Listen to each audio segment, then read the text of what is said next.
Now, we will be discussing the attempts of persuasive speaking. In a book constructed by the University of Minnesota entitled Communication in the Real World 2013, persuasive speaking is a procedure where the speaker presents a message that attempts to influence and change the audience's beliefs, values, and behaviors.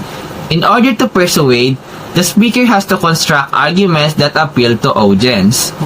Persuasive speaking is important because it allows everyone to influence decisions, inspire action, nurture relationships, and influence opinions through effective communication. In both personal and professional aspects, being able to persuade others is a powerful skill that can drive anything based on your intention. Next is attempts of persuasive speaking according to Bavli 2021. In persuasive speaking, an attempt refers to the speaker's effort to influence or convince an audience about a viewpoint or action. First attempt is to choose a topic. Choose a topic that is current, controversial, and has important implications for society.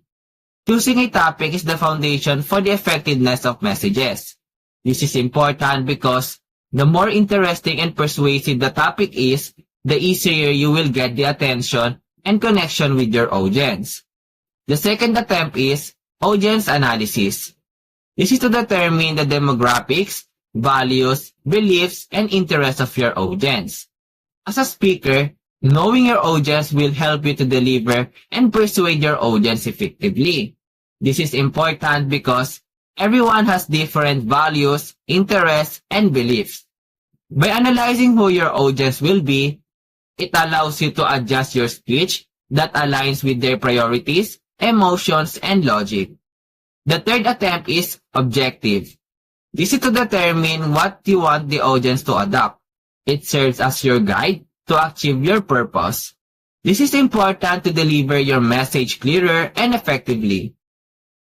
The fourth attempt is techniques. This is to use various techniques to connect with the audience and make the speaker compelling.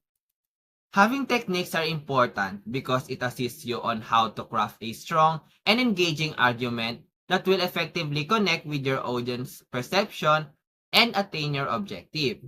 Having techniques are important because it assists you on how to craft a strong and engaging argument that will effectively connect with your audience's perception and attain your objective. One of these techniques is rhetorical appeals. It is a way of constructing arguments that appeals with your audience's perception.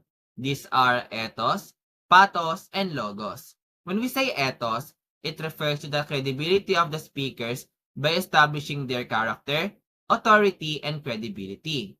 This convinces the audience because it makes them feel that you are reliable, persuading them to align with your arguments. Lastly, logos. It refers to the use of logical and rational evidence. This appeal relies on facts, statistics, and data to make your argument credible and to persuade the audiences. The second technique is to use rhetorical questions. It is a way of making emphasis and impact to the audience through questions to make a point rather than an answer. This attempt is outcome. It is where the speaker gauges the audience's reactions to adjust their approach. This is important because some speakers may successfully persuade the audience while others may not. Evaluating their reactions helps the speakers to improve their techniques to make the audiences agree to their arguments or stand. For better understanding, let's have an example for the attempts of persuasive speaking.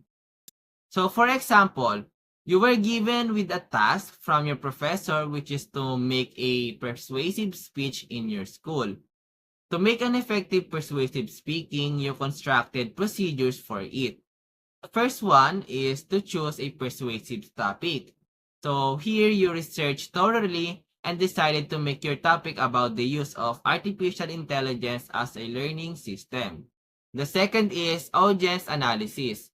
Since your topic is about learning system, you chose your audience to be students to be able to connect with each other. The next one is objective.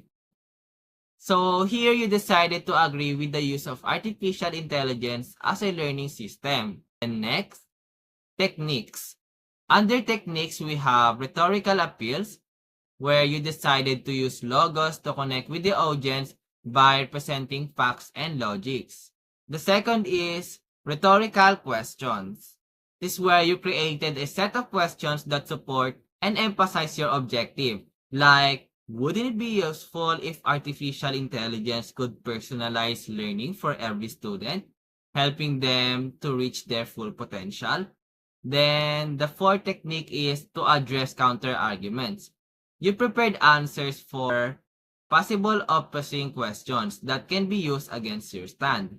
Then the last one is outcome. It is where you prepared on how to determine the audience's reaction, if they agree or not, to create ways to turn it around.